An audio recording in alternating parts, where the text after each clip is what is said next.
Hi, I'm Mona Dutt, the CEO of Loom Analytics. We build workflow automation solutions for enterprise business operations. Over the past year and a half, I've worked with dozens of transcription operations to roll out Claudio, our transcript automation product. And today I'll be speaking about how to calculate profitability per client if you run a transcription company. We'll start at the beginning for when you're actually prospecting and negotiating pricing with a client. Have you ever had a situation where you negotiate a price, you figure out how to run operations with a client, intake, transcription manual, formatting, turnaround times, how much staff is needed, what the process is, and then negotiated the price, staffed up the team, and just before project kickoff or contract kickoff, you actually are told by the client that they need to renegotiate the price, bring it down further? To me, that's a huge red flag. You priced out the contract based on your cost of operations. It might actually not be sustainable for you, even though you might have hired the team or a brand new team to support this client, might not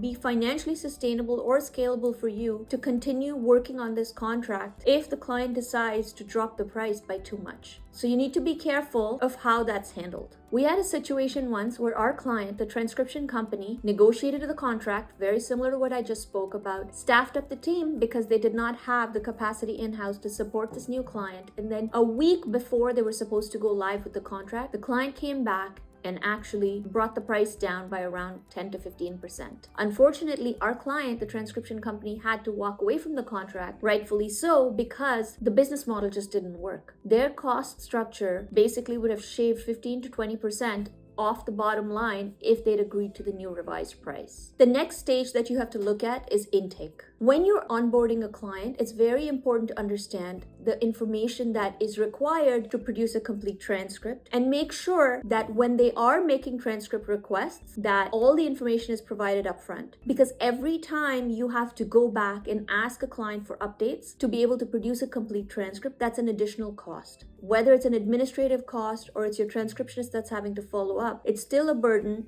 on your team to be able to produce the transcript at that level. Whether it's the administrative staff or it's your transcriptionist that's having to chase the missing information, it's still time that's spent to get information to produce the transcript that's not provided upfront. An easy way to standardize this is actually during the onboarding process, like I mentioned earlier, have a transcript request form and make sure the client provides that with all the mandatory information upfront when the order is first received. The next thing to watch for is the cost of transcript production. How long on average does your typing team take to type out an hour of audio? Now compare that to how long it takes them to produce the same amount of audio for this new client that you're working with. The best time to figure that out is during the pilot phase before you sign a contract, so that you price the contract accordingly. You do not want a situation where you actually onboard the client and then find out that their work takes longer, maybe by 15%, maybe by 20% than what it should be taking for all of your other work. That's too late actually to be able to go back and renegotiate your price. You will have an opportunity in the future, probably a year, 2 years down the road, but then you're stuck with that price at least until the next price refresh. One of the things that plays into the cost of producing a transcript is actually figuring out if it's fairly formatted, consistent work. Another thing to look at is, are the audios challenging? Is it inconsistent? We had a client once whose audios for a new client they'd onboarded actually were 50% of the time pretty poor quality. They were phone recorded. And so what had happened was the pilot was done with clear audio, quoted with clear audio. And then when the contract started, within weeks, 50% of their work was poor audio quality. And at that point, they had to go back to their client and try and negotiate price again, and it just didn't work. So one of the ways to protect yourself is possibly have caveats in the contract or when you're talking to your clients to say, well, the pricing will only apply if the quality matches or is pretty close to what's been represented during the pilot phase. The next thing you want to look out for is the number of amendments that happen during the transcription process. Are you actually producing a transcript and then getting revision requests multiple times for each transcript? That can get expensive because now it's not just the cost for the original transcript production, but it's in fact the cost for each time one of your typists or quality control staff have to go in and edit a transcript. Are those amendments coming in for quality issues? It's okay if the amendments are because your staff made an error, but are those quality issues because the audio was poor to begin with? One way to avoid that is upfront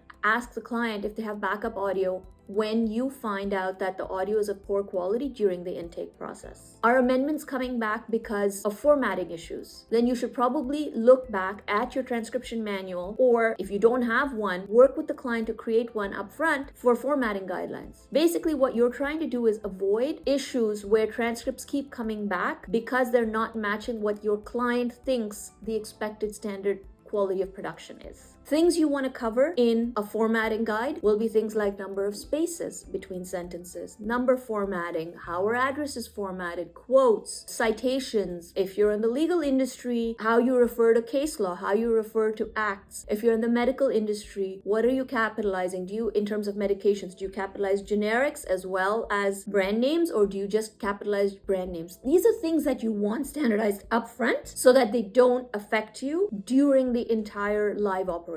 The next thing you want to look at is billing cycle and payment. This is probably the most straightforward one you can look at because it is pure numbers. Are you paid net 30, net 60, net 90? Are there clients that you might want to take payment upfront from because you might have a challenging time chasing that payment? It could be in the case of retail clients. If you run a legal transcription company and you get transcription requests from the public, are you in a position to be able to chase those invoices after delivery of transcript has been made? If not, maybe you should be taking payment upfront. Now, for your enterprise clients, if you're at a net 30 cycle and they don't pay on time, or if you're at a net 90 cycle and you're having to carry unpaid invoices, large unpaid invoices for months at end, you might find yourself paying interest payments on lines of credit or overdraft protection on your business accounts. That's a cost that is directly related to the payment terms for your clients. So to me, that's an important factor that plays into the profitability of your client because it affects your cash flow. And in all of this, don't forget the amount of time you spend as a business owner and a transcription company operator on chasing a client, on managing the client on an ongoing basis, on dealing with